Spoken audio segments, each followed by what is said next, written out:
Okey, Nina, sejak baru-baru ini apabila Bank Negara Malaysia mengumumkan bahawa kadar asas malaman OPR ditingkatkan, ini berdasarkan kepada faktor-faktor tertentu seperti mengawal inflasi dan juga beberapa faktor yang dipertimbangkan oleh MPC sendiri. Betul. Bagaimana untuk kita melihat kesannya yang sudah pun kita bincangkan di negara awal ini banyak kesan kepada orang ramai, harga barangan dan juga faktor pinjaman sudah Faktor pasti. pinjaman, betul. Kita berdua ada pinjaman dan juga pembiayaan yang harus diselesaikan, ada kesannya. Tetapi bagaimana untuk pembiayaan alternatif kesannya disebabkan oleh peningkatan OPR, itu yang saya bincangkan. Saya nak membawa pada hari ini salah seorang orang dalam industri iaitu Wan Muhammad Dazriq, Wan Zulkifli iaitu Ketua Pegawai Eksekutif ATS Malaysia. Assalamualaikum Dazriq, selamat pagi. Terima kasih kerana bersama dengan kami pada jam ini. Dazriq, pertama sekali bagaimana untuk kita melihat kenaikan OPR memberikan kesan kepada platform pendanaan awam seperti ATS sendiri? Ya, terima kasih Najib. Selamat pagi semua. Secara amnya, I think daripada mana yang kita tahu, peningkatan mata OPR banyak memberi kesan dan impak kepada individu yang mempunyai peluang pelaburan, peluang simpanan ataupun pinjaman. Jadi secara tak langsung ini memberi kesan bukan saja dari institusi-institusi besar, tetapi kepada individu-individu yang nak melabur ataupun yang ingin melabur dalam pembiayaan alternatif ini, saya kira agak mencabarlah.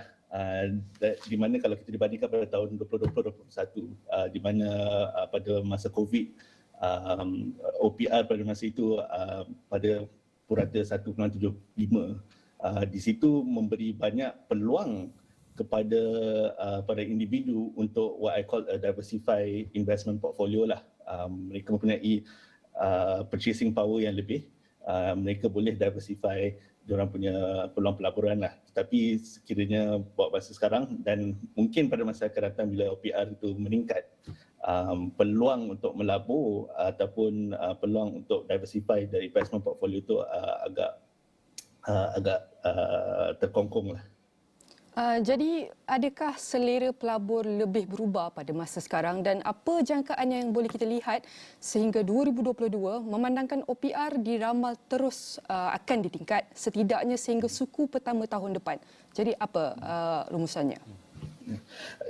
Bagi pembiayaan alternatif ataupun crowdfunding specifically, ada dua pemain utama lah. Yang pertamanya dari segi pelabur-pelabur, di situ adalah individu seperti individu rakyat Malaysia lah. Itu yang pertama. Yang keduanya adalah dari segi bisnes ataupun perusahaan.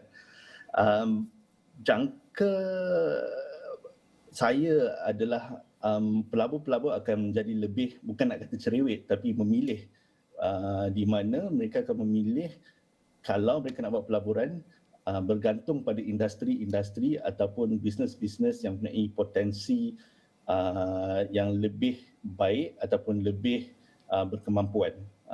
Seperti mana kita tahu sekarang banyak trend dibincangkan dalam faktor dari segi lansa Sustainable Development Goals, SDG, kemampanan sebagai contoh.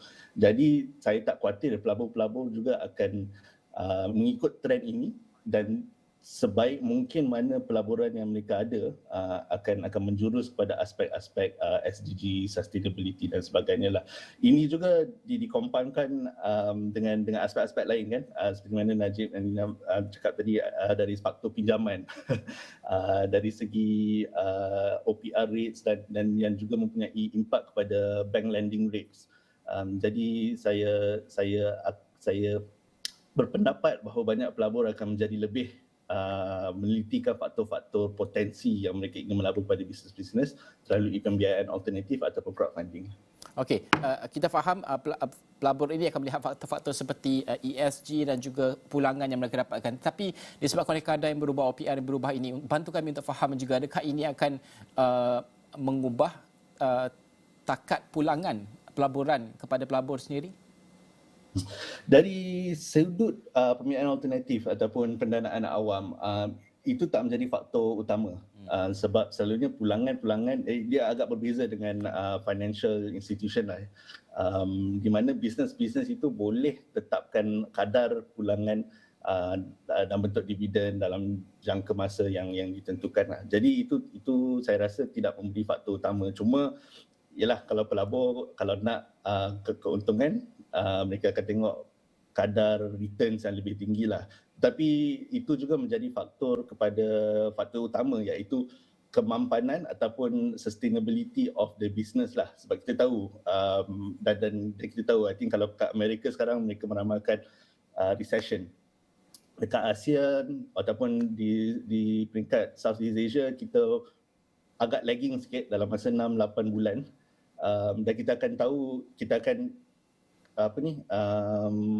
sudah pasti akan melalui trend yang sama lah dari segi kemelesetan dan sebagainya.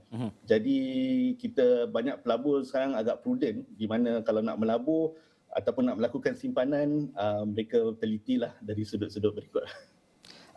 Ini jelas menunjukkan ekonomi menjadi semakin mencabar ketika ini disebabkan juga pelbagai faktor. Jadi bagi platform pendanaan awam, adakah ada sektor-sektor tertentu yang diberi tumpuan mengikut keadaan ekonomi semasa? Ya, bagi etis secara amnya, seperti saya katakan tadi, banyak pelabur-pelabur yang melalui pendanaan awam dari platform etis, mereka tidak melihat dari sudut returns or monetary returns semata-mata lah. Dan ini juga memain peranan in terms of portfolio ataupun bisnes mana yang mereka ingin melabur. Sebagai contoh, bisnes-bisnes yang memberi peluang pekerjaan kepada struggling single mothers sebagai contoh, ataupun golongan wanita ataupun golongan B40. Itu saya rasa perkara bagus. Tetapi kalau dari segi industri, dari segi agri-tech sebagai contoh, dari segi food security, agriculture dan juga renewable energy, saya lihat di situ adalah potensi-potensi di mana pelabur-pelabur mahupun individu ataupun institusi dah banyak bergerak dalam trend itulah. Tapi I think kita melalui what we call a fiscal policy contraction, di mana kita nak mengimbangkan inflasi dan juga pembangunan ekonomi negara. Jadi sektor-sektor yang saya rasa mempunyai potensi adalah dari segi digital, dari segi food securities dan juga apa yang kita cakap tadi dari segi kemampanan ataupun sustainability lah. Okey, Dazrik, terima kasih kerana membantu kami untuk memahami ini aspek pembiayaan alternatif yang tidak pernah kita sebutkan sebelum ini, impak yang disebabkan oleh OPR. Ini sudah pasti, ini masa hadapan. Terima kasih Wan Muhammad Dazrik, Wan Zulkifli, Ketua Pegawai Eksekutif ATIS Malaysia kerana berkongsikan perkara tersebut. Baik, kita akan berhenti rehat seketika, kembali selepas ini.